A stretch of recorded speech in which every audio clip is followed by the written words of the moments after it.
Domingos de 8 a 10 de la noche. Misterios al anochecer.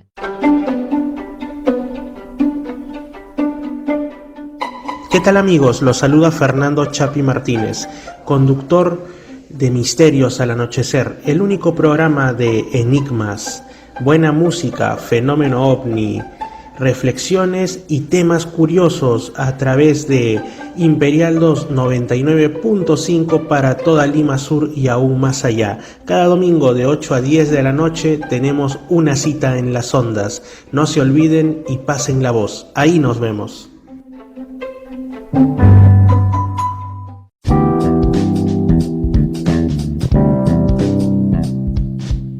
Hola, puedes anunciar en Misterios al Anochecer. Solo comunícate a través del correo opiniones y sugerencias mip@gmail.com. Opiniones y sugerencias mip@gmail.com o a través del mensaje de Misterio Infinito Perú en Instagram. Te responderé a la brevedad. Misterios al Anochecer, el único programa de enigmas en todo el sur de Lima y aún más allá. Misterios al Anochecer, el único programa de enigmas y también de distintos temas inesperados, como siempre a través de las ondas de Radio Imperial 299.5 para todo el sur de Lima y aún más allá, con su amigo Fernando Chapi Martínez, un servidor, como siempre cada noche de domingo, intentando sorprenderlos gratamente con los invitados, con los temas, con la variedad que aquí hay, que incluso por ahí que también les ponemos algunas musiquitas interesantes y no muy comunes en la FM, ¿no? Él ha estado ya antes en el programa en realidad, pero el tema sí que es nuevo e igual de apasionante que los otros. Él es Javier Resines, directamente desde España. Vamos a hablar sobre otro tema de su especialidad, en este caso, cripto, pero no lo cripto zoológico, sino lo cripto botánico. Como dije anteriormente, bueno, cuando hablamos de cripto, muchos, no sé, se les ocurren los cuentos de la cripta o cosas por el estilo, pero no, sino lo cripto en el sentido de oculto, formas de vida ocultas. Pero antes de que pasemos a hablar del tema de hoy, criptobotánica, Javier, que por cierto te doy la bienvenida, nos va a hablar Muchas sobre gracias, Fernando. Muchas gracias. Acabas de presentar un libro y creo que ese va a ser el inicio. Bueno, muy bien. Pues precisamente ha sido ayer mismo. Estamos todavía con la resaca de la presentación, hace poquitas horas. Pues sí, se trata de esta sí que va de criptozoología, este otro libro. Se trata de Círculo de Buscadores, un libro. Tengo por aquí, por cierto, ya un ejemplar para irlo enseñando por ahí para la gente que le esté interesada. Pues se trata de una novela criptozoológica, es una especie de ensayo, bueno, una especie no, es un ensayo novelado realmente, en el que lo que hablamos es de una buena cantidad de criaturas extrañas que podrían encontrarse alrededor del mundo. Ofrezco en este libro pues datos, casos, unos más conocidos, otros menos, pero de un modo novelado. Hay una estructura de novela, hay unos personajes, y entonces para que sea un poco más ameno, contamos la historia. Así es un personaje que al final de sus días, por así decirlo, una especie de aventurero, pues cuenta algunas de sus experiencias por un montón de lugares del mundo. Viaja a Argentina a descubrir a Nahuelito, por ejemplo, se sumerge en las selvas del Camerún para buscar a Mokele Mbembe, o visita los Pirineos españoles, ¿no? Buscando a un hombre salvaje, al simiot, una especie de yeti europeo, sí, al Basajaun, ¿no? Entonces, pues la novela cuenta las aventuras de este personaje, de este individuo, pero los datos que se ofrecen son reales. Quiero decir, es una forma, bueno, pues un poquito a lo mejor más original de acercarse al fenómeno. No hay un libro de estos de un caso, otro caso, que bueno, pues puede resultar un poco más aburrido. Aquí hay mucha información, pero también hay, pues eso, aventura, misterio, pues un poco de todo, ¿no? Así para poner un poquito de interés al asunto. Así que bueno, parece que va a tener buena acogida. Espero que les guste a los lectores y que sea el principio de una larga serie de libros de aventuras o de lo que toque. Círculo de Buscadores, ese es el nombre, ¿no? Eso es. Círculo de Buscadores, sí, lo voy a enseñar aquí otro poco. Vamos a hacer un poco de promoción, Fernando, ¿no? Aquí. Eso. Círculo de Buscadores, Ediciones Atlantis, y bueno, pues se puede encontrar pues en Amazon, a través de la propia web de la de la editorial y en las principales librerías. Así que, bueno, pues espero que por lo menos que sirva para pasar un rato entretenido, formativo y entretenido a la vez, ¿no? Para que todos estén muy, muy contentos y que conozcan, los que no conozcan, que conozcan un poco más esta disciplina de la criptozoología. Y bueno, y que de algún modo hagamos ver que lo extraordinario vive mucho más cerca de nosotros de lo que creemos, ¿no? No hace falta irse ahí a extrañas selvas o a lugares recónditos, ¿no? Para encontrar hechos curiosos y que tienen una difícil explicación. Alerta de spoiler. Dos preguntas.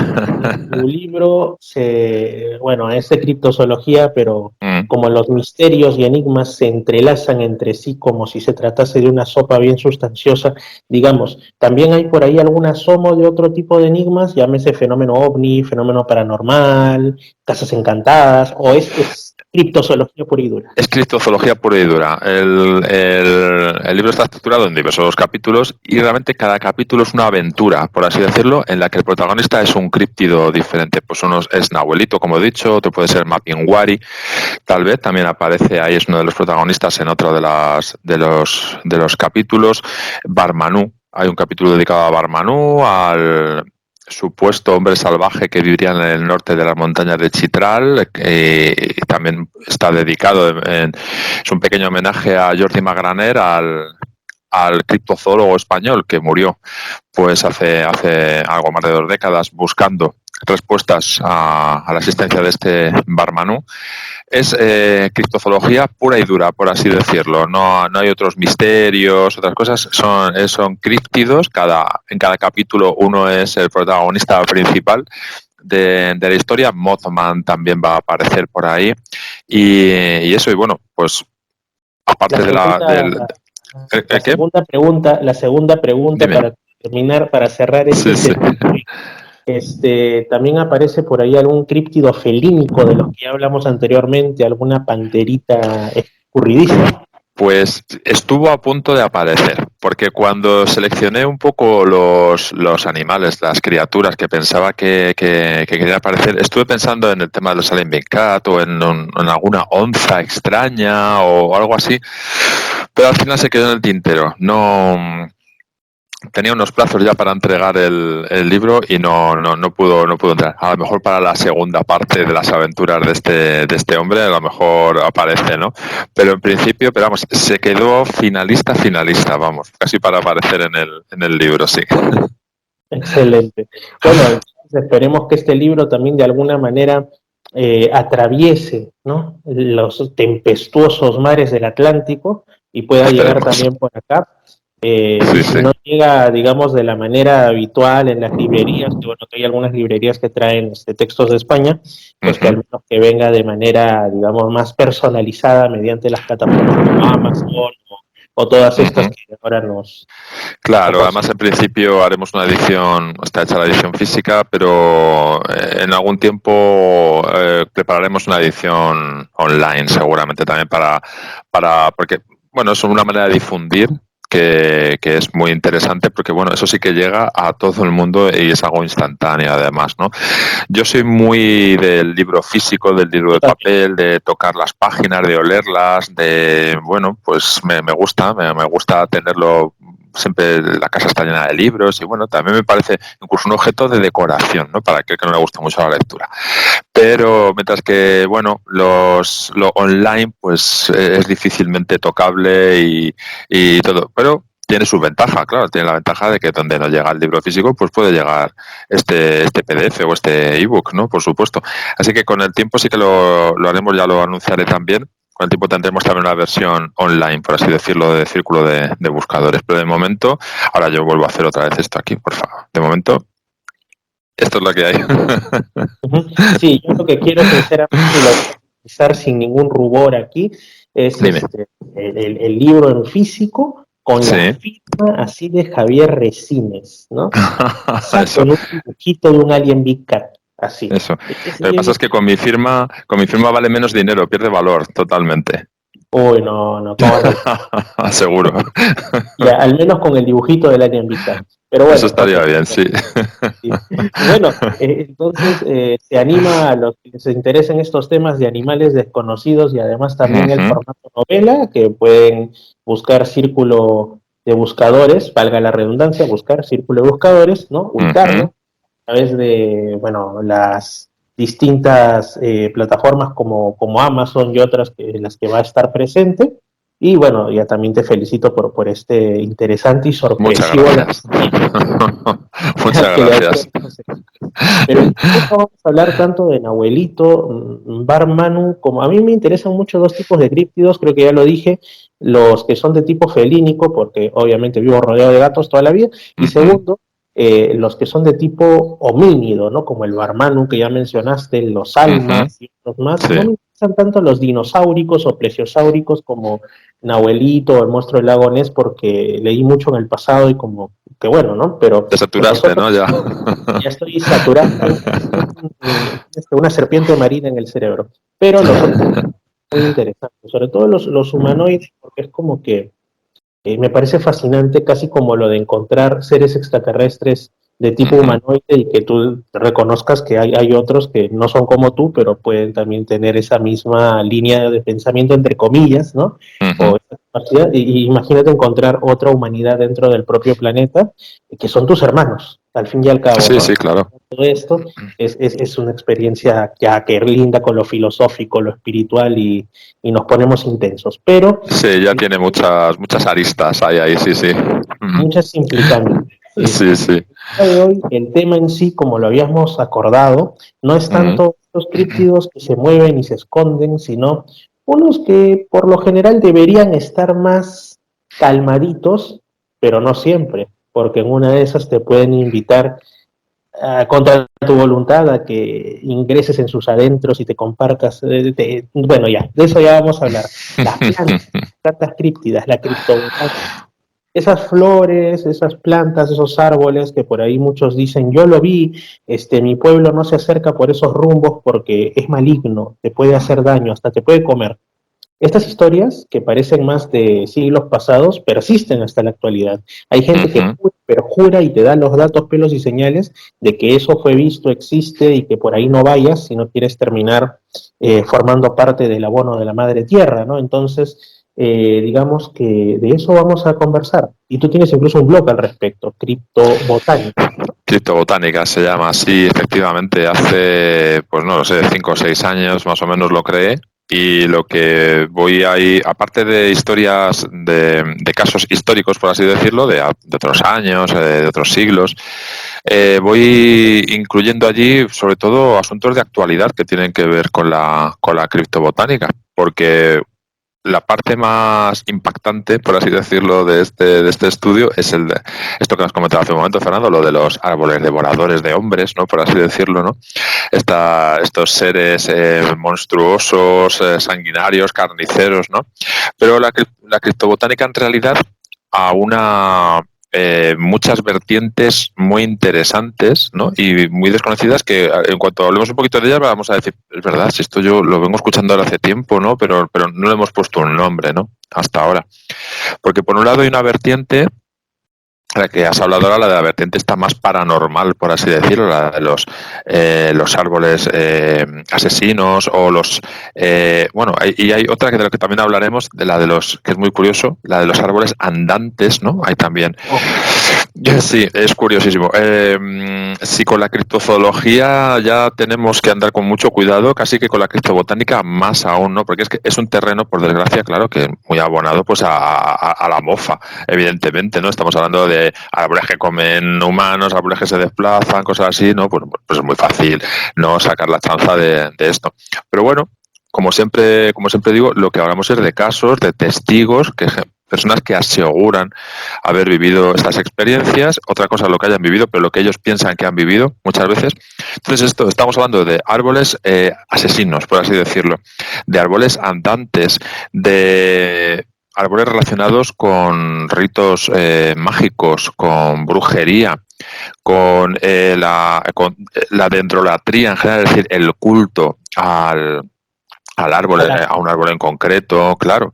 Eso por un lado, esa sería la parte más paranormal de la criptobotánica. Y luego tenemos una parte más científica, por así llamarlo, que también es curiosa, que sería la que pues todos estos científicos, biólogos y de todo tipo, que estudian las plantas, los árboles, el mundo vegetal en sí, desde el punto de vista de la comunicación que puede haber entre ellos o con otras especies, la psicología de las plantas, la posibilidad de encontrar un ritmo de comunicación entre distintas especies. Es decir, bueno, pues es algo que realmente nos parece imposible, pero que hay un nutrido grupo de científicos que se dedican a hacer este tipo de estudios, ¿no? Y a ir descubriendo cada poco tiempo curiosidades, ¿no? De algo que parece, pues bueno, inerte básicamente, ¿no? Que es un ser que, bueno, pues prácticamente no tiene nada que ofrecer, ¿no? Pero sí, al final sí que tiene y mucho, ¿no? Además, sí. Y esto a mí me resulta, lo segundo que has dicho, aunque no lo tenía contemplado para el programa de hoy, me parece de especial importancia y curiosidad y significado también, porque, como bien dices, consideramos las plantas como algo inerte, sus frutos como el alimento del día a día, pero en realidad a mí me sorprende mucho, sobre todo porque los científicos lo hablan de una manera tan tranquila, sin darse cuenta quizá del todo, o porque es incómodo no entrar tanto en eso, en que ciertas plantas como si poseyeran una conciencia, ¿no? Al ver Efectivamente. atacadas, digamos, por animales, por personas que les quitan el fruto, las talan, empiezan a desarrollar, ellos dirían que por evolución, adaptación, en fin, determinados mecanismos de defensa que están yendo directamente a repeler a ese que les viene molestando la vida, y esto implica, es una reacción, o sea, es como que, bueno, vienen a atacarte a ti que eres un ser humano y agarras un arma, agarras un medio de defensa, pero estamos hablando de una planta, ¿no? Esto yo lo recordé porque pues hace unos días surgieron, bueno, hace unos meses en realidad surgieron unas plantitas que aquí son muy conocidas, pero yo como buen citadino no las sacaba al ojo, no sabía qué era. Surgen unas plantas muy bonitas con flores en mi jardín, entonces yo les empiezo a alimentar con agua y todo, ¿no? Hasta que un día pues veo que le salen unas cositas así en el tallo, eran unas plantitas muy coquetonas, y yo cometo el terrible error de querer arreglarlas y las agarro del tallo. Y me dio un dolor de mano. Sí. ¿Y qué cosa era? Se trataba de una ortiga. Bueno, con las ortigas, no sé, creo que son de Europa en realidad. Sí, no sé. sí, aquí en Europa, sí, sí. Como todos ya los amigos que les encanta la etimología como a mí, ustedes saben ortiga, urticans, urticaria, picazón del demonio, ¿no? Entonces ya ocurre esto y yo ahí es cuando caigo en la cuenta, ok, lo que me ha surgido es una ortiga porque más allá hay un área natural donde crecen ortigas silvestres y ya habría llegado la semilla, qué sé yo, pero de ahí y más allá después del dolor y todo lo que quieras, me puse a pensar y yo dije, ¿cómo esta plantita tan coqueta ha logrado desarrollar para que no se la coman este tipo de cosas como una reacción casi consciente, ¿no? Como un déjenme en paz? Sí. Entonces, ese tipo de cosas que las vemos en el día a día y uno no se pone quizá a reparar a la implicancia, ¿no? Entonces uno dice, ¿hasta qué punto son seres inertes que crecen porque tienen el abono y el agua o son entidades vivas, no al nivel de los animales, pero tampoco tan lejos?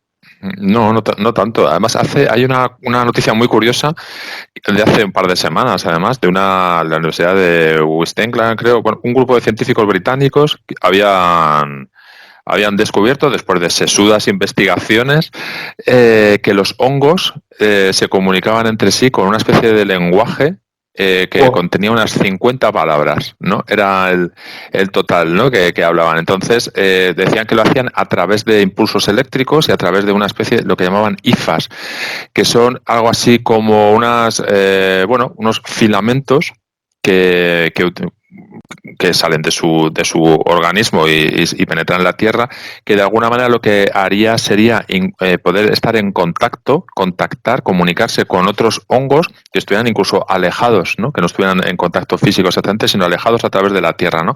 Y entonces habían descubierto que había una serie de picos de electricidad que utilizaban y que los traducían como palabras, por así decirlo, ¿no? Como palabras con las cuales ellos pues estaban sobre todo transmitiendo sensaciones o sentimientos, porque esto es otra, las sensaciones y sentimientos en las plantas, sobre alimentación, básicamente sobre alimentación y sobre condiciones ambientales, frío, calor, esto, ¿no? Y calculaban que el idioma básico de los hongos, que esto suena un poco a broma, eran eso, unas 50 palabras más o menos, ¿no? Quiero decir, bueno, pues al final, en otro nivel, como tú dices, las plantas se están comunicando entre ellas, con otros seres vivos, tienen sentimientos, vamos a llamarlos así, y tienen, se comportan de manera diferente a lo que nosotros estamos pensando hasta ahora. No es simplemente eso, es una planta en una maceta a la que riega sin más, ¿no? Sino que en otro orden, ¿no? Pues bueno, pues nos dan sorpresas en cuanto a su comportamiento, ¿no? Incluso han sido utilizadas como recursos para ejércitos, porque han sido manipuladas genéticamente el ejército norteamericano hizo algunos estudios hace unos años en los que sembraba zonas con determinadas especies de plantas para que cuando se producían situaciones en las que se habían utilizado gases nocivos, pues estas reaccionaran de distinta manera para alertar en la distancia a quien estaba observando, ¿no? la posible existencia de zonas nocivas en cuanto a gases, en cuanto a algún elemento químico perturbador en esa zona, ¿no? Quiero decir, bueno, pues la implicación del mundo de las plantas, esto también sería criptobotánica, es variadísima, ¿no? Y además, pues todavía muchísimo por investigar, está casi en pañales, a pesar de que hace ya bastantes años que existen libros sobre el posible pensamiento de las plantas, incluso reportajes documentales de televisión. Por ejemplo, aquí en España había uno del doctor Jiménez del Oso de los años 70 que hablaba, que se titula así, se puede encontrar en YouTube, además se titula así, piensa en las plantas.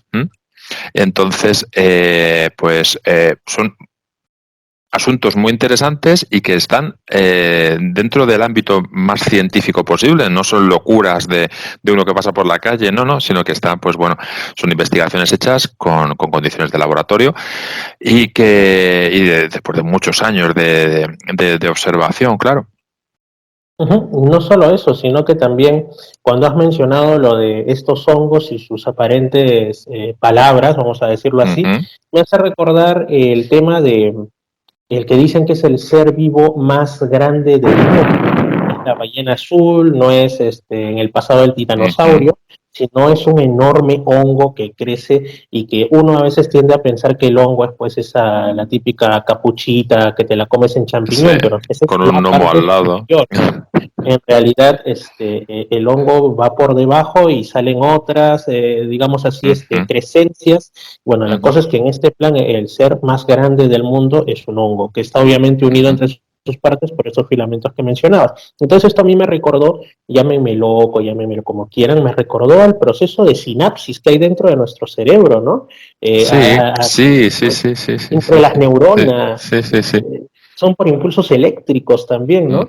Es como que si un hongo, perdón, fuera, disculpando el símil, como un cerebrito en miniatura que se comunica con otros como una red neuronal. Una red biológica. sí, efectivamente, eso estaba pensando. Sí, eso es. Y esa es la idea al final, ¿no? Que de algún modo están comunicándose y unidos por esa red neuronal que crean con sus hifas, con sus filamentos y con las exigencias de su cuerpo. También utilizando a veces, hay especies que emiten una enzima que lo que hace es que en las extensiones en las que están habitando, pues crean una especie de caldo, por así decirlo, con el cual, pues a través de ese caldo, pues también producen esa comunicación a través de impulsos eléctricos también, ¿no?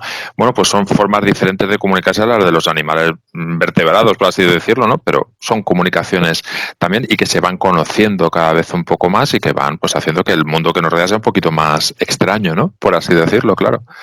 Sí, y no solo eso, sino también ya volviendo quizás hacia otros cauces que serían los de la, digámoslo así, la religiosidad tradicional, chamánica, etcétera. Bueno, yo he conocido personas versadas en temas de esoterismo y de todas estas cosas, Y bueno, se habla mucho de las plantas enteógenas, ¿no? Las plantas, sobre todo los hongos que te llevan supuestamente a tener un mayor ampliamiento de la conciencia y acercamiento a lo divino, a lo trascendente. Y dentro de esto, pues, conversando con algunas personas, me decían que en realidad no es como dicen los científicos, ¿no? Que la química y todo, sino que cada planta tiene, entre comillas, su espíritu, y que ese espíritu que está en todas las plantas, incluso si es que te tomas una taza de café, estás consumiendo, entre comillas, el espíritu de ese café o un té, ya hasta otras que son más coloridas, ¿no? Entendámonos.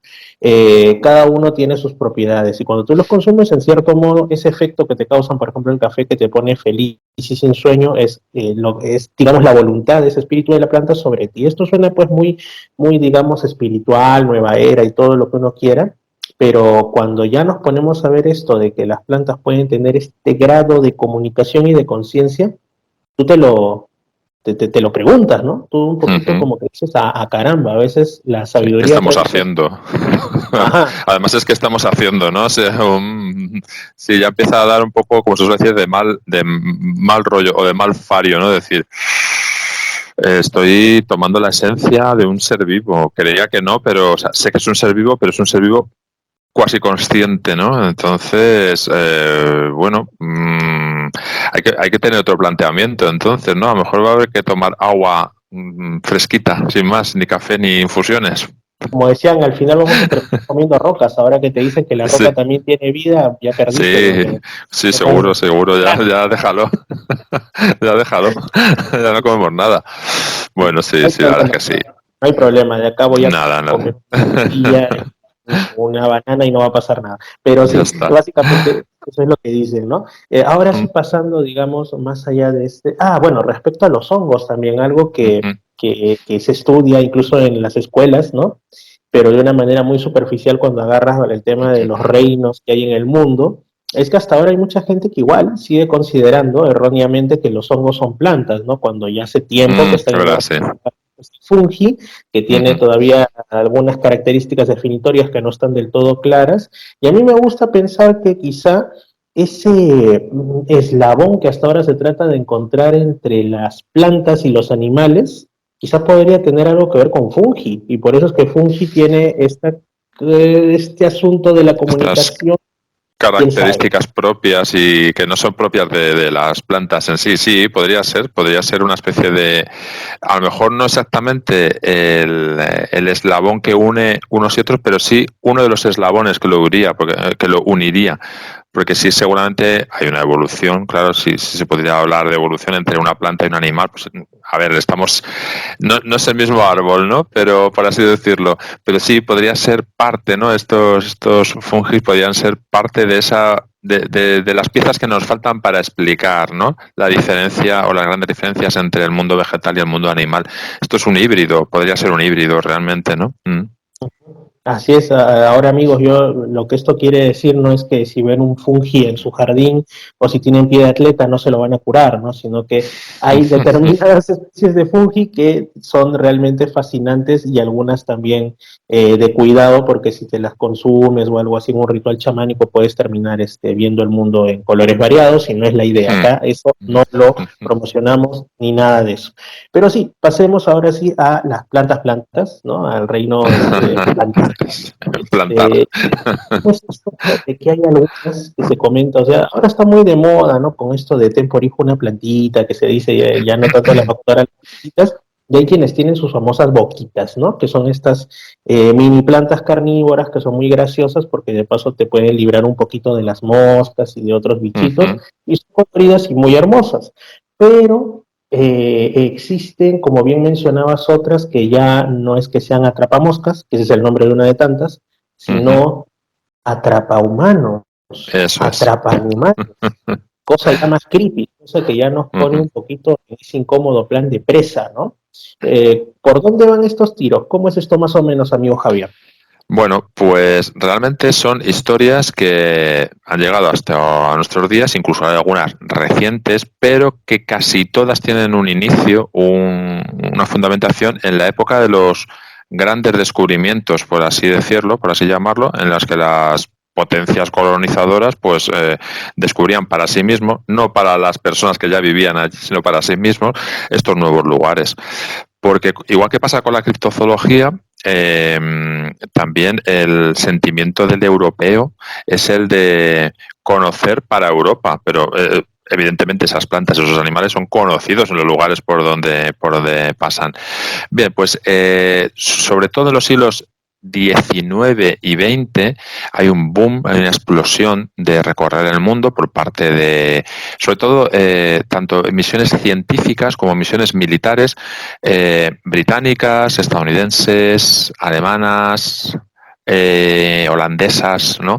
De estos, en lo que eran sus colonias de entonces, bueno, pues cartografiando, descubriendo, inventariando nuevas especies, todo esto. Entonces, en esa época se producen muchísimas historias relacionadas con árboles extraños que se encuentran en estos lugares, en América, en África, en Asia, en Oceanía, que se encuentran en estos lugares y que son historias reportadas bien por los indígenas, por los lugareños y en muchos de los casos también constatadas por los propios expedicionarios, ya digo, con las ventajas científicas de la época, ¿no? Hasta donde se llegaba. Estamos hablando de informes elaborados por médicos, por naturistas, por biólogos, que bueno, pues recogen estos casos de las de árboles, de plantas que se dedican, pues tienen pues se dedican básicamente a producir mortandad alrededor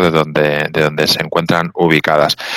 Encontramos casos en todo el mundo, fundamentalmente, ya digo, en Centro y Sudamérica, África y sobre todo en la Oceanía, podemos decir, en la zona de Indonesia, Nueva Guinea, todo esto hay muchísimos casos de estos. Básicamente todos vienen a referirse como plantas con un aspecto, en algunos casos son aspectos normales, en otros son aspectos un tanto extraños, que por algún motivo producen la mortandad a todo el que se le acerca, sean animales o sean humanos, y que en muchos de estos casos encima estas plantas, estos árboles, son utilizados como método de castigo en algunos lugares para infligir dolor, infligir castigo a aquellos que se han saltado la norma.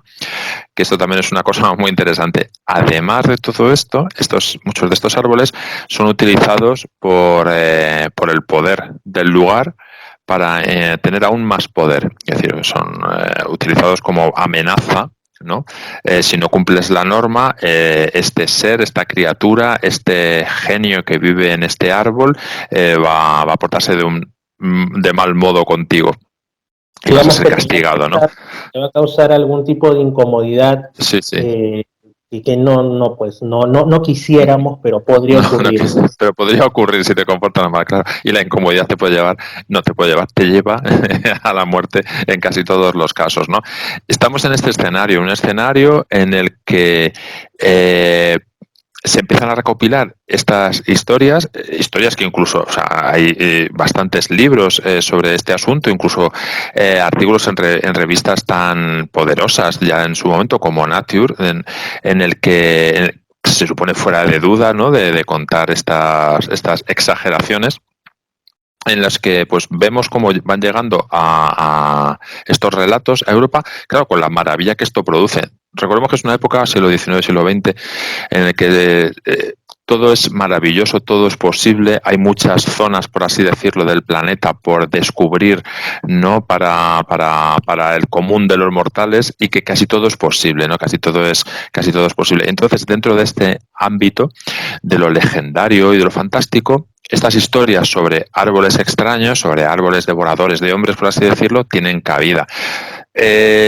Hay algunas que son muy interesantes. A mí hay algunas que me encantan porque están muy bien documentadas. Son historias reales, casos reales con las personas que la han vivido, financiadas por gobiernos, financiadas por ejércitos, y que han descubierto algo extraño que no ha tenido una explicación. No solamente nos quedamos con el mito o la exageración. Bueno, la exageración seguramente está detrás de todo esto. Eso no cabe duda. Pero hay casos que realmente pues te hacen pensar. Por ejemplo, uno de mis casos favoritos es el que se llama el del árbol eléctrico de Nueva Guinea. Antes, cuando has comentado lo de tu ortiga, la reacción, ¿no? me ha sonado un poco a este árbol eléctrico, ¿no? Un poco, ¿no? Esto es un caso que que es una expedición alemana que se hizo a finales del siglo XIX, en 1885. Iba comandada por un teniente, por von Immel, y había un grupo también de expertos científicos que la acompañaban. Y es una expedición que, bueno, se puede ver en la hemeroteca de la época, se puede seguir parte de su recorrido.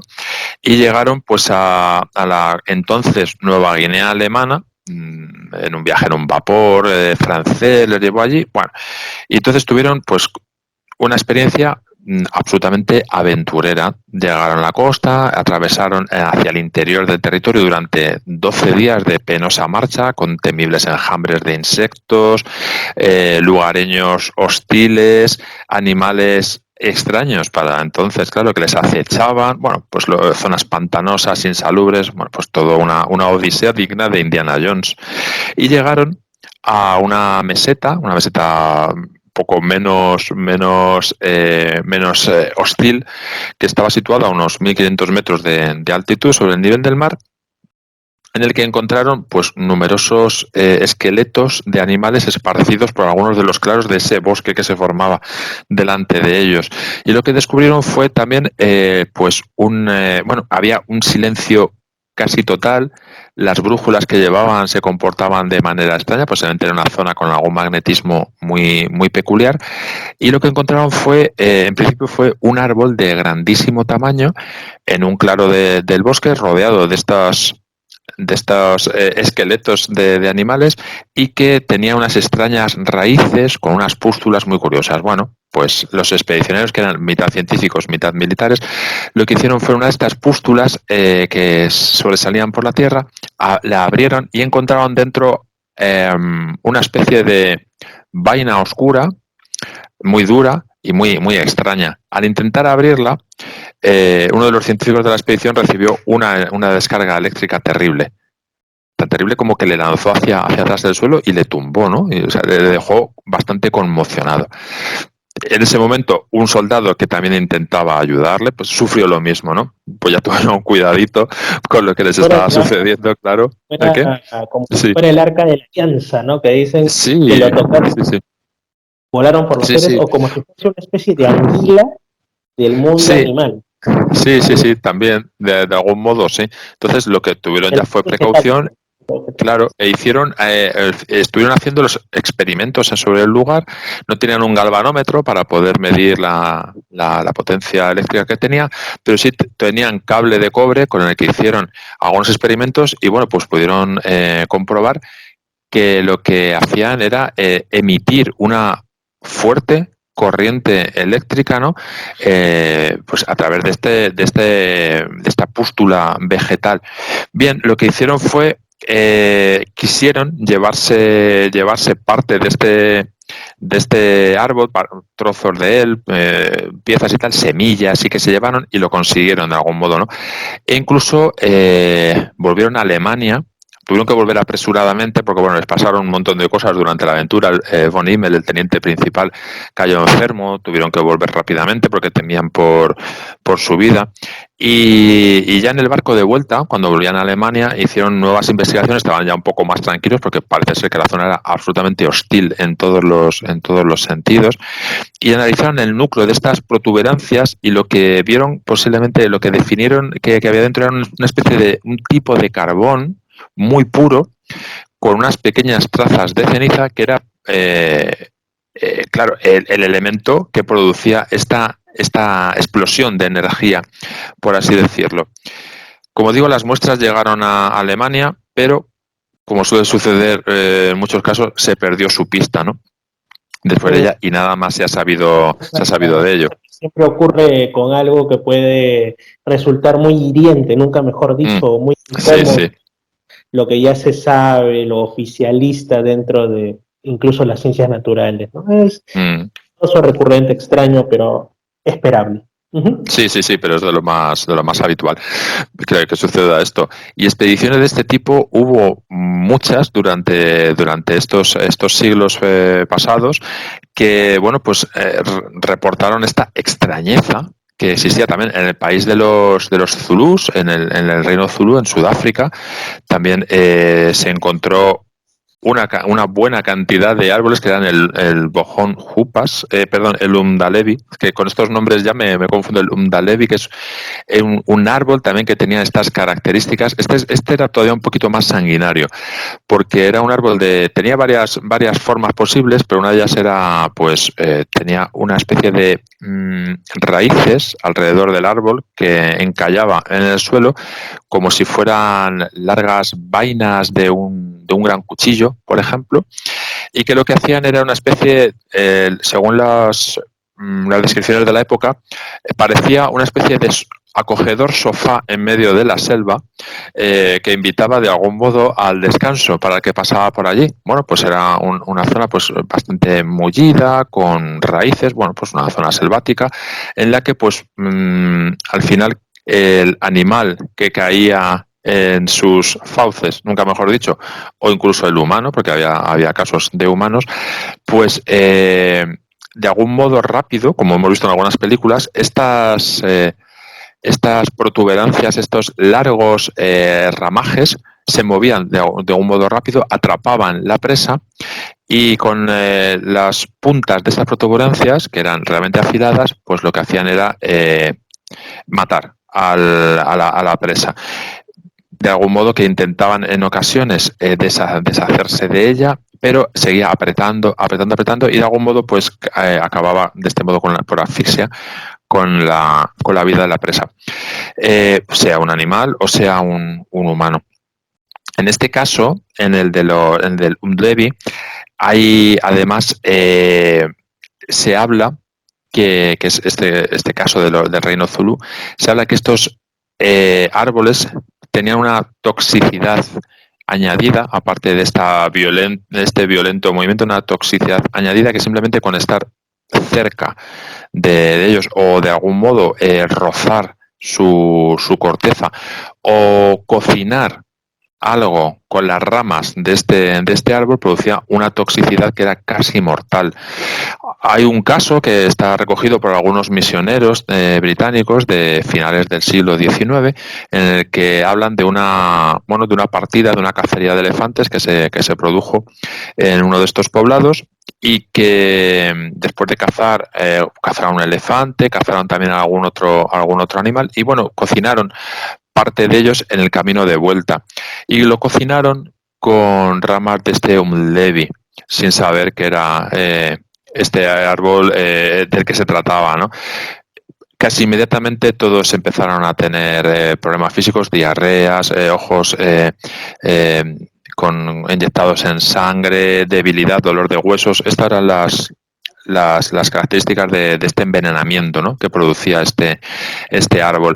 Y en el camino de vuelta hacia su poblado, pues fueron ayudados por algún médico de otros poblados, pero la mayoría murió por el camino, ¿no?, hasta que, bueno, pocos de ellos llegaron su poblado original y pudieron ser sanados de algún modo de esta dolencia.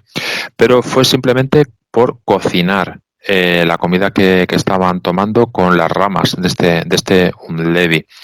De este Umdlevi, además, pues como decíamos hace un momento, los poderes del lugar se aprovechan de estos árboles. Entonces, estas pociones que utilizaban, estas ramas, estas posibilidades de utilizar alguna parte de este árbol sagrado, por así llamarlo, pues era utilizado por los brujos, los chamanes del lugar, como arma arrojadiza contra aquellos que se atrevieran a hacer algo en su contra, ¿no?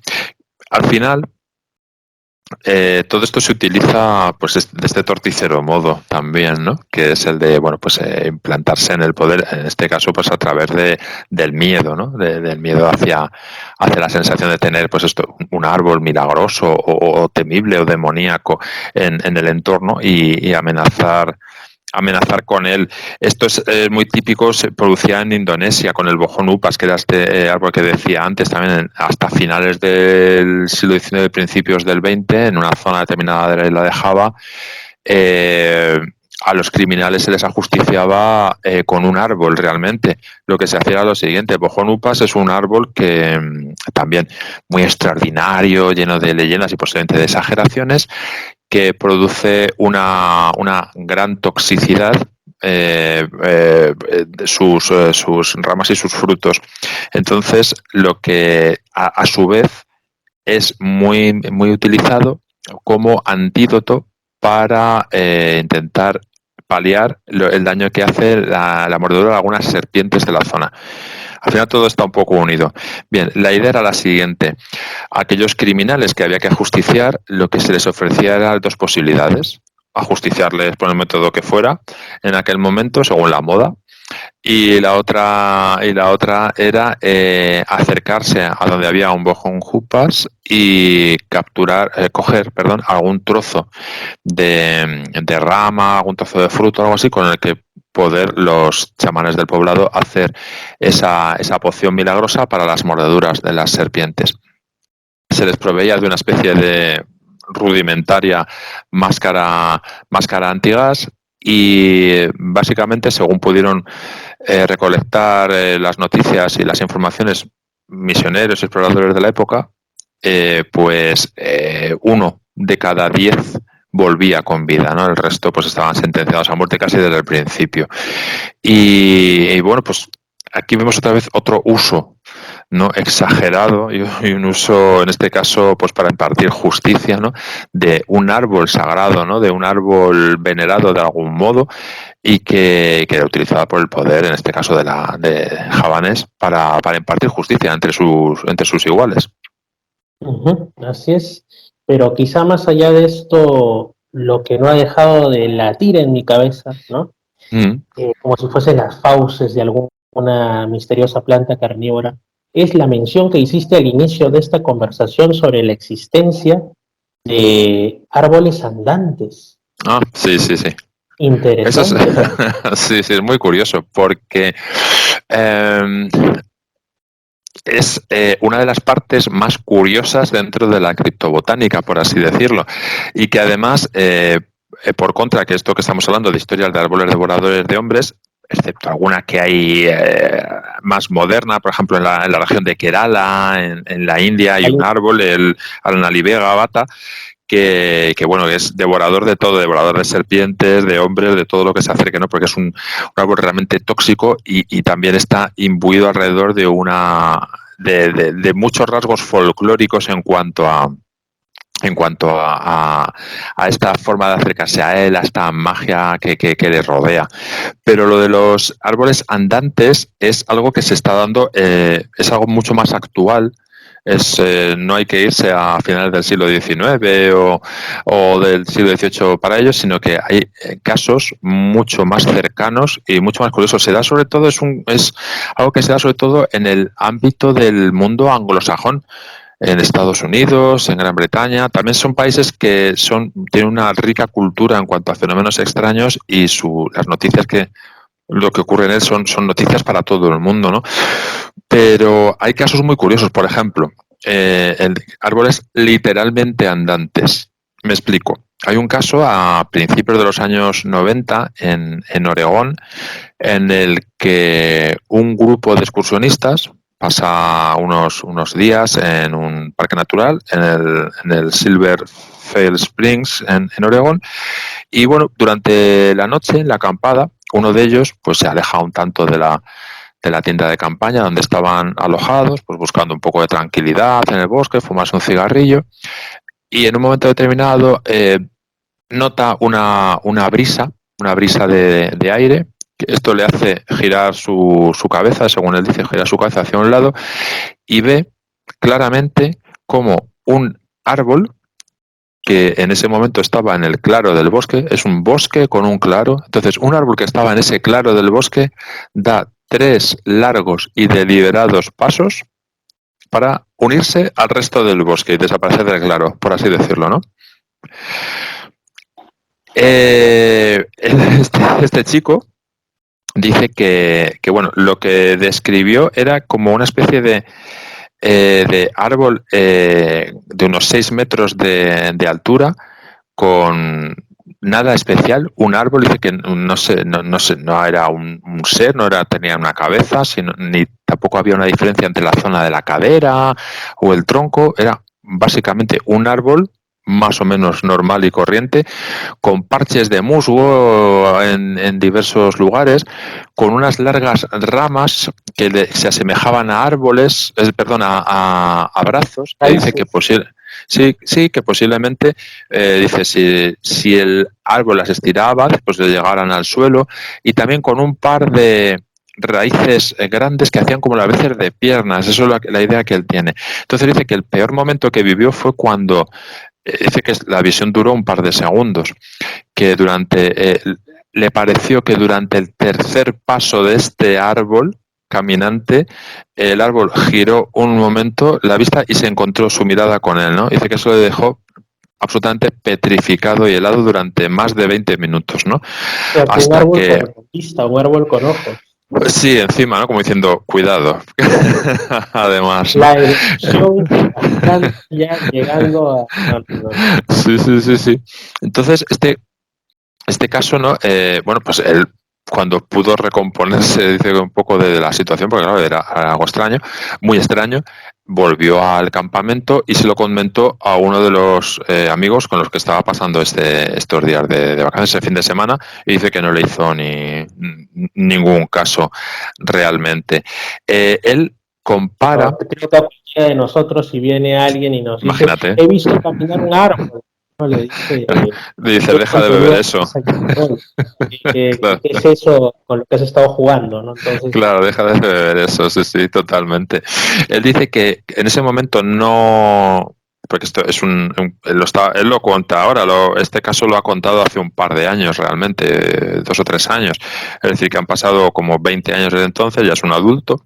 Dice que él en ese momento no tenía idea con qué comparar lo que había visto, pero que tiempo después, cuando empezó a leer El Señor de los Anillos, estas novelas de Tolkien, dice que lo comparaba con un Ent, con este tipo de, bueno, de seres como con forma de árboles que se mueven y que tienen, le recordaba ese aspecto, ¿no?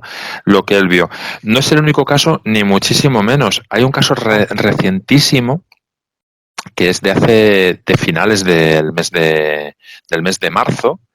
También en Estados Unidos se da en Minnesota, perdón, en el que una pareja, un matrimonio, van conduciendo su vehículo por una carretera cerca en Hibbing, en Minnesota, y ella se fija exactamente casi lo mismo, que uno de los árboles que está en una zona de claro de bosque, pero muy cerca de la línea de árboles, avanza unos cuantos pasos al tiempo que ellos van avanzando con su coche por esa carretera. Dice que es un árbol con un aspecto muy malo, con un aspecto como podrido, oscuro. Dice que no sabe qué tipo de árbol es, no sabe la especie, pero que le dio ese mal aspecto, ¿no? de podrido, de enfermo, de oscuro, y que, pues eso, que caminó hacia adelante unos cuantos pasos. Dice que sería un árbol pues grande, como de unos 3,5 metros, 4 de altura, y que bueno, pues lo vio también durante unos segundos. Curiosamente, su marido, al que estaba en el asiento del acompañante, no vio nada, ¿no? Él dijo que él no había visto nada de esto, no se había fijado, estaría mirando el móvil, posiblemente, en este caso, y no hizo mucho caso a lo que la mujer le dijo. Vale, la mujer tiene contactos con personas de la etnia Ojibwa, que es un grupo étnico que ha vivido desde hace centenares de años en la región, y habló con uno de los ancianos Ojibwa de esta tribu india, y le dijo, cuando le contó, reconoció exactamente de qué le estaba hablando, y dijo que lo que había visto era realmente un mitig. Bueno, un mitig es una especie dentro de la mitología ojibwa, es una especie de un árbol sagrado, un árbol viviente, un espíritu protector tradicional del bosque, un espíritu protector. Dice que era realmente que había sido una gozada, ¿no? Poder haber visto algo así, porque eso está casi vedado, ¿no? Para todo el mundo, una especie de honor, un regalo, ¿no? Refería a este anciano ojibwa, y que lo que le sugirió era que volviera a la zona y le hiciera una ofrenda de alimentos y de tabaco, ¿no? a este ser elemental, porque, bueno, pues de algún modo había sido un honor, ¿no?, para montarse con él, y de algún modo pues este tipo de seres protegían el bosque, ¿no?, de todo mal. Ella comentó la posibilidad de volver allí a hacer alguna fotografía. El anciano dijo que ese ya posiblemente no estaría allí, ¿no?, ese mítig, ¿no? Pero bueno, de esta manera vemos de algún modo cómo la realidad pura y dura que es: he visto un árbol caminando a la par de mí por la carretera, que sería el pensamiento moderno, un árbol que se mueve, vaya, se mezcla de algún modo con esta mitología ancestral, con estos ritos ancestrales, con estas creencias ancestrales, en este caso de la tribu Ojibwa, en el que habla de la existencia de estos seres elementales que de algún modo les han acompañado desde siempre, ¿no?, en su día a día, por así decirlo, ¿no? De algún modo ahí confluyen los dos mundos de un modo curioso, al menos. Pero podríamos seguir dando muchos más datos de árboles andantes. Por ejemplo, también en Estados Unidos, que parece el país de los árboles andantes, en los años 80 en Massachusetts, cerca de un pantano, el pantano Jocomoc, también había... aquí la historia es, aquí no les vieron caminar, sino que, te cuento, un grupo de leñadores estaba trabajando para una de las empresas estatales, y lo que estaban, este grupo en concreto, esta partida, estaban señalando árboles enfermos o con algún problema para que otro grupo en días posteriores los talara o los arrancara de allí, ¿no? Entonces ellos se dedicaban simplemente a señalar a los árboles enfermos para retirarlos de allí. Dicen que durante bastantes días, pues ellos iban avanzando por el bosque, que durante bastantes días se dieron cuenta que a la mañana siguiente, cuando volvían a empezar la jornada, los árboles que habían marcado el día anterior habían desaparecido. Evidentemente no había pasado por allí la nueva brigada para cortarlos ni retirarlos. No, todavía no se les esperaba, ni mucho menos, ¿no? Y esos árboles habían desaparecido y la tierra estaba ligeramente removida. No era como cuando arrancan un tronco de árbol que dejan un buen socavón, ¿no?, sino que estaba ligeramente removida, sin más, ¿no? Se da la curiosidad que esta zona del pantano Jocomoc está dentro de una zona que es el Triángulo de Bridgewater, que bueno, allá ha pasado de todo. Okay. Claro. Sí. Allá ha Por pasado ahí de creo todo, que está el rancho Skinwalker, creo que está por ahí. Sí, también. O sea, aquí ha habido avistamientos de Bigfoot, serpientes gigantescas, pterodáctilos, fantasmas a gogo. O sea, ha habido de todo un poco, ¿no? Total, que ya que desaparezcan unos árboles tampoco es lo que más les preocupa a los del lugar, ¿no? Ya lo tienen como algo asumido casi, por así decirlo. Pero como te vengo diciendo, Fernando, sí. Estos árboles que se mueven, yo me pongo a pensar si estos árboles que se mueven son realmente árboles, o ya poniéndonos más hacia el mundo del misterio menos botánico, son otra cosa que está asumiendo un camuflaje de árbol y por ende se mueve.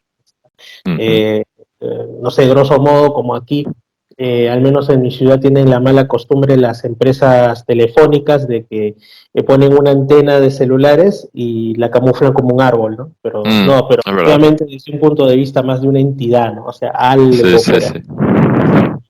que parece árbol pero no lo es, ¿no? Pero ya es hasta gracioso si lo ves más allá de su extrañeza, ¿no? Como estos, y todo un mensaje casi ecológico, ¿no? De cómo estos hombres iban pues a dárselas de yo descarto los árboles que considero porque me sale de, ¿no? Pero estos árboles al final nadie los ve, como la canción, cuando nadie los ve pueden ser o no ser, sencillamente es tan fuerte, no me escapo de aquí, ¿no? Como escapar. Lo sabe que ya le toca. Es interesantísimo, ¿no? Porque generalmente las culturas más tradicionales son las que siempre han dotado de vida o de propiedades incluso de comunicación a las plantas, y ya son los, entre comillas, hombres modernos, civilizados, toda la cuestión, los que no las conocen, o para los que simplemente es pues un recurso maderero o un recurso alimenticio. Sí, sin más. Sí. Y en este caso, pues bueno, pues aquí se ve que sí, lo que tú dices, hay un discurso evidentemente ecológico detrás, un discurso de valor de las tradiciones y un discurso de, sobre todo eso, de desconocimiento absoluto del hombre moderno que cree que todo lo atrapa con su celular y bueno, pues la vida que le rodea le da muchas sorpresas, ¿no? Muchas veces. Pues casos de estos de árboles andantes hay muchos en Inglaterra también, como te decía antes. También hay casos en los que se han visto también de esta misma manera. De algún modo se les ha visto en este caso del claro, el movimiento del claro al bosque, por así decirlo, ¿no? O sea, como que de algún modo buscando, pues bueno, la simbiosis con el resto, claro, sí. Sí. Entonces, pues estamos, bueno, pues ante una vertiente ahí de la criptobotánica, ¿no? Súper curiosa, ¿no? Que sería esta, la de árboles que caminan. Hay un árbol que tiene un nombre, mira, me lo he apuntado por aquí porque lo quería comentar si llegaba al caso, que es un árbol que camina, el árbol que es el Socratea exorciza. Bueno, es un exor con dos R's, Iza, H-Iza, sí, que... Yo dije Sócrates, el árbol de la filosofía. Continúa. Sí, que es un árbol que habita en selvas tropicales de Sudamérica y de América Central y que pues de gran altura, llega hasta 25 metros de altura y tiene una gran cantidad de raíces aéreas que nacen a ras de suelo y que pueden recordar a pequeñas piernas o pequeños brazos o algo así. Vale, la idea de... ha habido experimentos con estos árboles. En 2015 hay un biólogo que estuvo en un parque natural de Ecuador midiendo y entonces creen que se pueden desplazar a través de estas raíces aéreas hasta 20 metros en un año. ¿Por qué lo hacen esto? Bueno, el suelo en el que se encuentran es muy fácilmente erosionable y muy poco estable, parece ser, para el árbol en sí. Entonces, lo que van buscando con estas raíces es como apoyo, sustento, ¿no? En zonas aledañas, en terrenos aledaños que sean un poco más estables, ¿no? Para mantenerse erguidos. Entonces, durante el tiempo se puede, incluso fotografiándolo, se puede ver cómo este árbol, claro, muy lentamente, habría que estar mucho tiempo ahí pendiente, ¿no? Para verlo caminar, se puede mover y dar la sensación que con estas raíces aéreas, ¿no? Que le rodean, pues son como una especie de sus tentáculos o sus patas, ¿no? Que va caminando. Hay algunos casos de eso. Esto sería la explicación más científica o más ortodoxa, ¿no? De estos árboles que caminan. Pero claro, los casos que hemos visto son árboles que están dando pasos en un momento, no es algo que dura un año, su movimiento, ni mucho menos, ¿no? Aún si fuese este caso que has comentado ahora último, tan ortodoxo no es, porque como digo, muchas veces los científicos de manera muy, como cuando hablas rápido para no pensar en lo que estás diciendo, te dicen, bueno, esta planta está bien. Ya, pero ¿qué implica el hecho de que la planta reconozca que esa tierra en la que... Sí, creen que hay controversia. Claro. Exacto. Claro, hay controversia con los científicos, porque unos piensan que no es cierto, ¿no? Algunos creen que sí, que lo que hace es pues buscar nuevos lugares, buscando un terreno más firme, mejor luz solar, en el que con lo que posiblemente tengan nutrientes mejores en la zona en la que se están apoyando. Claro, el movimiento es a escasos centímetros, ¿no? No mucho más. Pero y otros que no, que piensan que simplemente no es cierto esto, ¿no? O sea, está el que piensa eso, o que a lo mejor es una estrategia que utiliza el árbol cuando de desplazamiento, cuando otro árbol cae encima de él. También hay algunos científicos que piensan en estas ideas, pero bueno, otros piensan que no, o sea, otros todavía están por ver, ¿no? Que esto es real. Pero bueno, sería una explicación al árbol que camina, ¿no? Por lo menos tenemos árboles que realmente matan, asesinan, por así decirlo, a animales en la actualidad, ¿no? Aunque no sean estos árboles devoradores de hombres tan fantásticos, ¿no? Como de las películas. Y tenemos también estos árboles que caminan. Por desgracia, no son estos ents, ¿no? Que puedan aparecer en las películas y esto, ¿no? Pero sí, estoy pensando también en Guardianes de la Galaxia. Hay un personaje, Ay, ¿cómo se llama? No me acuerdo, que es, bueno, es un árbol, realmente es un extraterrestre con forma de árbol que al principio de la saga aparece como muy sanguinario y luego como que se humaniza bastante, ¿no? Pues un poco sería también este personaje, ¿no? Estos árboles andantes que se ven, estaría un poco encuadrado en esa fisionomía, ¿no? Que se ve en Groot se llama Ah, el personaje de Guardianes de la Galaxia. Y pues un poco sería esa imagen, ¿no? Lo que los testigos han visto, ¿no? Con estos avistamientos tan curiosos que han tenido. no, yo digo, ¿qué pasaría ya poniéndonos un poco exobiológicos o exobotánicos? ¿Qué pasaría en rincones del universo, así como ahora muchos plantean que, bueno, aquí la vida ha surgido en base al carbono, en otros lugares a lo mejor en base al silicio o etcétera?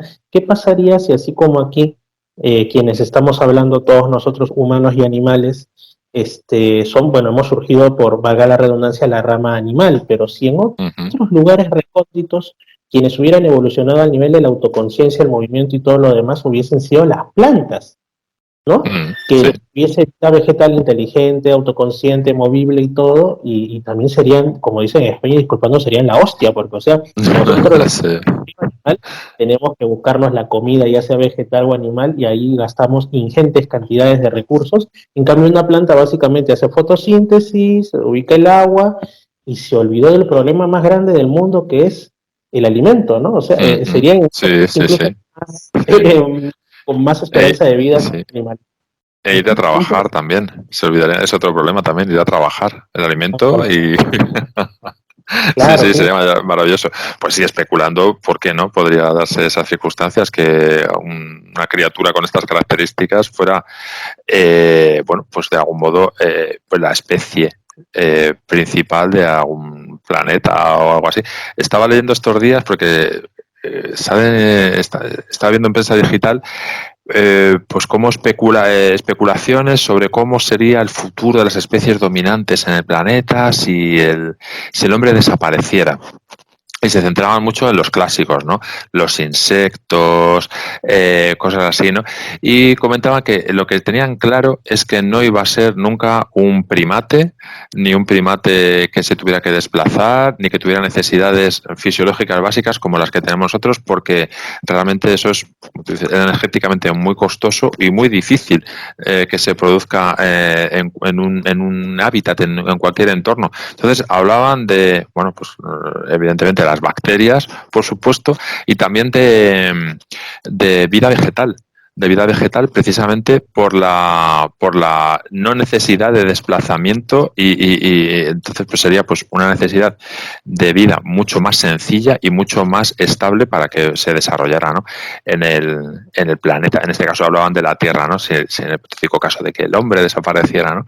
Pero no serían los tardígrados, no serían las cucarachas, no serían los murciélagos, no, serían pues las bacterias y el reino vegetal, los que serían los colonizadores de la Tierra, claro. Me llaman mucho la atención estos programas. Había también un programa, así me acuerdo hace mucho, en Discovery Channel, en capítulos, que era algo así como La Tierra después de los humanos, y cada capítulo era, estoy hablando hace quizá 15 o 20 años, yo era adolescente, que pasaban, por ejemplo, un capítulo, La Tierra dentro de 10.000 años, una nueva era de hielo, de ahí de 1 millón, 5 millones, hasta que al final, pero siempre a los que machacaban, a los que los veían como desaparecidos, eran ya no solo a los primates, sino a los mamíferos en general, cuando han sido la adaptación más exitosa que ha tenido hasta ahora Sí. los animales. Pero yo, es como que yo soy de los que piensan, ¿no? Que si desaparece el ser humano, los que también lo ponían ahí, ¿no? Los siguientes en aumentar drásticamente eran, digamos, los animales que se habían adaptado muchísimo gracias al ser humano. O sea, por decir, los que ahora son animales domésticos, gato, perro, etcétera, ciertos tipos de aves, gaviotas, que dependen mucho del ser humano, palomas, que son, y también, por supuesto, las ratas, en primer lugar, y las Por cucarachas, supuesto, sí. porque tras la ruina del ser humano están adaptados a todo y retornan rápidamente a su Claro, nivel de silvestrismo, claro. salvajismo. Entonces yo me imaginaba gatos, pues un gato súper desarrollado, o quizá una evolución del delfín también, ¿por qué no? O de la Sí, gaviota, pero yo no sé por qué en esta serie siempre los ven a todos esos como desaparecidos y fallidos. No me gusta. sí, no sé. De todos modos, hemos visto un ejemplo a pequeña escala con la pandemia, sobre todo en los momentos más duros que hemos vivido tiempo atrás, en los que el confinamiento en algunos países o en las regiones en las que estaba el ser humano estaba confinado. Yo recuerdo que en España había habido durante meses en los que únicamente era permitido salir a los trabajos esenciales y bueno, pues a procurarse comida o a ir al médico, nada más. Quiero decir, la presencia de humanos en las calles, por así decirlo, se había reducido al mínimo y rápidamente los animales habían tomado ese lugar. Rápidamente en las ciudades empezaron a aparecer especies, claro, de las zonas cercanas que enseguida tomaban el lugar, o aves que hasta ese momento estaban en un segundo plano muy segundo, y entonces empezaban a recuperar lugares que, bueno, pues tradicionalmente posiblemente habían sido suyos y que como el humano ya no estaba ahí, o casi no estaba, pues lo habían hecho como propio. Y quiero decir, y esto ha sido nada, muy poco, durante muy poco tiempo e intermitentemente, porque no había desaparecido el humano del lugar. Y enseguida ya había sido copado por otra u otras especies, ¿no? Es decir, estoy seguro que el planeta no nos echaría de menos en absoluto. Si esto sucediera, porque otros animales ocuparían nuestro lugar y bueno, pues seguiría la vida tranquilamente, claro, sí. Sobre No todo haríamos programas de radio ni de nada, pero bueno. sobre todo dos casos, uno más mundial y otro más personal. El más personal, sin temor a ser autorreferente a veces, es que yo pasé esta temporada de pandemia justamente en una ciudad de la Amazonía, donde yo estaba trabajando, ¿no? Una ciudad relativamente pequeña y rodeada de la Amazonía más pura y dura. Entonces, era fabuloso porque mientras uno estaba dentro de casa, te dabas cuenta que, o sea, por ahí siempre ves bandadas de guacamayos, pero veías muchísimas más y a más horas del día, y no Claro. solo eso, sino que incluso al vecino del frente se le metió un mono a su casa, o sea, un mono que de las zonas Ujú, cercanas que estaba pues buscando comida, claro. ante la mirada y los smartphones de todos los vecinos por su ventana, se metió al jardín donde este vecino tenía pues plantas frutales y se llevó unas cuantas y se fue por ahí. Y veías Tranquilamente. también aves y todo tipo de bichitos que vivían cercanos, incluso la prensa reportó un pequeño jaguar y otro felino, probablemente un tigrillo, merodeando dentro de la ciudad y algunas serpientes, que usualmente sí se ven, pero las ves en periferias, no las ves en las calles Sí, sí, en principales. el Pero interior, claro, claro. Sí, sí. estos estaban Sí, ya en modo de madre, ¿no? Y sí, sí. obviamente cuando el ser humano volvió a salir y decir aquí mando yo, todos ya, como si supieran, en retirada a su lugar Ujú, habitual. Pero ya nos da una idea de qué es lo que pasaría si en algún momento no estamos aquí. Y el otro caso es obviamente el lamentable, pero aleccionador de Chernóbil, ¿no? Al final claro. todos pensaban que el gato, el perro, el lobo y la cabra se iban a morir, pero sobrevivieron, se adaptaron Ujú, y no solo eso, sino que sobre todo en el anillo de exclusión, que es quizá la zona con menor radioactividad dentro de lo que cabe, Dios mío, dicen que ves así los hijos, vamos a decir la descendencia asilvestrada de los caballos, ujú. de las vacas, Sí, pasando como en los viejos tiempos antes del ser humano, parece un paisaje del Mioceno, no sé, y todo ha vuelto a ser como era, los lobos, sí. y Ha sido una zona de libertad, por así decirlo. Claro, claro. Sí, sí. Y ahí tú ves lo que podría volver a pasar, porque uno Mm, ve pues al animal, con la probable excepción del perro, ¿no? Como que, ya y efectivamente depende mucho de ti, pero el día que tú ujú. desaparezcas, ese instinto le sobreviene Claro, y vuelve claro. a ser igual, ¿no? Sí. Y incluso animales que uno los ve fragilitos y comibles, como pueden ser las aves de corral, tú, y de pronto ves que la gallina y el gallo vuelven a ser facianidad, vuelven a ser los Ujú. antiguos faisanes Sí. y en Sí, sí, realidad vuelven a reinar sobre la zona, claro. Sí. lo que creemos domesticado es una fantasía nuestra, no lo es tanto. Ujú. Ellos siguen Sí, sí, siendo lo sí. que son. Sí, sí, sí. Completamente de acuerdo, sí, sí, es así. Es fabuloso, realmente. Al final no tenemos tanto el control como quisiéramos. No, Quizás ni mucho menos. para cerrar, Javier, me Sí. gustaría, ¿ha habido algún caso? También creo que lo leí en internet, pero con internet hay que tener cuidado, ¿no?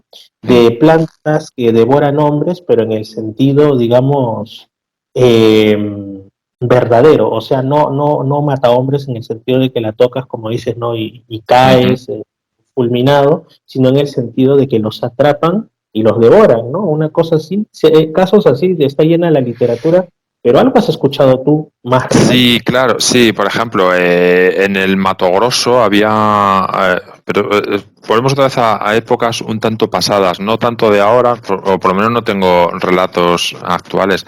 En Mato Grosso había, o hay, una especie de planta que le llaman el octópodo de Mato Grosso, que tuvo, Con ese sí, nombre ya... sí, con ese nombre ya no augura nada bueno, que hacía, era un poco, ese era su modus operandi, de algún modo, en el círculo en el que, de raíces, en el que entraba un hombre o entraba un animal, esta planta con esos filamentos alargados, pues lo que hacía era capturar la presa, ¿no? Y triturarla, literalmente triturarla, ¿no? O sea, con presión fuerte hasta que bueno, pues la mataba. Se supone que poco a poco iba consumiendo las enzimas y de los animales y desechaba pues lo que era el hueso. Hubo una expedición en 1932 de un británico, Charles. Tenía conocimiento, había estado previamente en esta zona, tenía conocimiento por relatos de los indígenas de la existencia de este tipo de árbol, de este octópodo, y preparó una expedición, ya digo, 1932 parece que fue. Compró un barco velero con el que quería pues recorrer algunos ríos tributarios del Amazonas donde pensaba que se podía encontrar esta especie. Y bueno, pues le pasó un poco como a Percival Fawcett buscando la ciudad perdida de Z. Desapareció. No sabemos si encontró el árbol y se le comió, o pues uno de los muchísimos peligros de la selva que podría haber encontrado y no regresó, pero tanto él como su expedición, que era un pequeño grupo de 15 personas, desapareció en los años 30, no hace tanto, de esto, buscando pues este árbol devorador de hombres, este octópodo de Mato Grosso. Hay literatura de la época y hay hemeroteca, quiero decir, en los años 30 los diarios británicos sobre todo informaron de esta expedición, informaron de lo que se suponía que iba a suceder. Incluso la expedición estuvo financiada por un herbario, el herbario de Kew, que está en el sudoeste de Inglaterra, y de algún modo habían preparado ya porque la intención era traerse un ejemplar vivo. Claro, sí, claro, ¿para qué vamos a ir si no vamos a tener uno bien grande y bien bonito? La idea, está en este herbario estaba preservada ya una zona que iba a ser, claro, la criatura estrella, ¿no? Para presentarla, para tenerlo ahí vivo y presentarlo al público en general. Pero no regresó la expedición de Sal, y bueno, pues ahí se quedó la leyenda también un poco, no al nivel de Fawcett, pero sí de algún modo la leyenda dentro de los botánicos, ¿no? De esta búsqueda bohemia de un árbol extraño que produce todo esto, y bueno, y la pérdida de la vida, pues en la búsqueda de lo científico unido con lo extraordinario ahí, ¿no? Sí, en este sentido sí hay casos de estos. No hay tanto, a ver, hay un árbol, hay una planta ahora mismo, ahora mismo, lleva toda la vida, pero que hace pocos años que se ha descubierto en las Islas Seychelles, también hay en algunas otras islas aledañas, pero en las Seychelles sí creo que es la Pisonia grandis. Bueno, es también un árbol devorador, por así decirlo, pero este lo hace a través, sobre todo para insectos y aves, sobre todo, por la extraordinaria pegajosidad, por así llamarlo, que tienen los frutos que tiene. Entonces, cuando un ave, un pájaro, se posa en alguna de sus ramas, quedan pegados estos frutos a sus alas y parece ser que el peso les impide volar. Es muy curioso ver alrededor de este árbol, de esta Pisonia, numerosos esqueletos de aves alrededor, porque no han podido seguir volando por el peso de estos frutos pegadas a sus alas. Se cree que es una estrategia que utiliza esta planta, este árbol, para, bueno, pues transmitir sus semillas un poco más allá y seguir colonizando la zona en la que viven, estas zonas selváticas, y utiliza de algún modo pues tanto a los insectos como a las aves. Lo que pasa es que, claro, cualquier explorador de hace 2 siglos que en este caso hubiera ido para allá y viera una zona con unos árboles un poco curiosos, rodeada de esqueletos de pequeñas aves y pequeños mamíferos, pues podría tener una interpretación exagerada, además, a lo mejor de la realidad, ¿no? Cuando realmente lo que sucede es esto, pero bueno, no deja de ser extraordinario, ¿no? La existencia de esta pisonia, ¿no? Ujú. Así es, sobre todo que si es que le entramos a las teorías evolucionistas puras y duras, nos dejaría bastantes cabos como fue el hecho de que esta pudo surgir, ¿no? Pero bueno, son críticas ya más profundas y más complicadas. Sí. Mejor dicho, ya que hablamos de bosques, es terreno pantanoso. Así que muy bueno. Ha sido una conversación súper interesante sobre temas de criptobotánica, que también ha derivado, como siempre es bonito, por otros cauces como los fungis. Que bonito como yo digo, es tener el fungi, digamos, en el bosque, en cierto modo en tu jardín, en tu plato, más no en tu cuerpo. Cuidado ahí, no sean cochinitos. Y también queremos hablar de otros misterios aledaños, caminantes, imagínense. Espíritus de personificados quizá, y ese es otro tema. Muchas gracias, Javier, por haber Nada, a ti, Fernando. Muchas gracias y nada, nos hablamos dentro de poco para tratar algún tema de estos escabrosos y curiosos que nos gustan tanto, sí. Y finalicemos con la promoción de tus blogs y nuevamente tu libro. A ver, con eso cerraremos esta parte. Pues nada, tenemos el blog que ya conocemos de criptozoología, que se llama Criptozoología en España. Tecleando eso simplemente aparece en el buscador. Y este de criptobotánica, donde todos estos casos que hemos estado comentando hoy van a poder encontrar mayor detalle y enlaces y mejores datos. Además, en el blog de criptobotánica, aparte de estos casos de árboles andantes y de árboles devoradores de hombres, hay una sección muy curiosa que pueden ver, que es lo que yo llamo cine criptobotánico, que es para pasar un rato divertido. Hay una serie de películas, sobre todo de los años 50, 70, que es cine de serie B, con árboles asesinos como protagonistas, ¿no? Produciendo verdaderas carnicerías, que yo creo que pueden ser muy interesantes para pasar un rato agradable y, bueno, pues evadirse del día a día, ¿no? Viendo a estos monstruosos árboles. Así es. Siempre, como yo digo, las películas de serie B, curiosamente, suelen trascender no sé, el encanto a las de serie A o cualquier serie plus, ¿no? Qué bueno. Muchas gracias entonces, Javier Resines, nuevamente. Saludos hasta allá, hasta España, y será para una próxima oportunidad algún otro tema sorprendente. Muy bien, un abrazo, Fernando. Muchas gracias a ti. Domingos de 8 a 10 de la noche. Misterios al anochecer.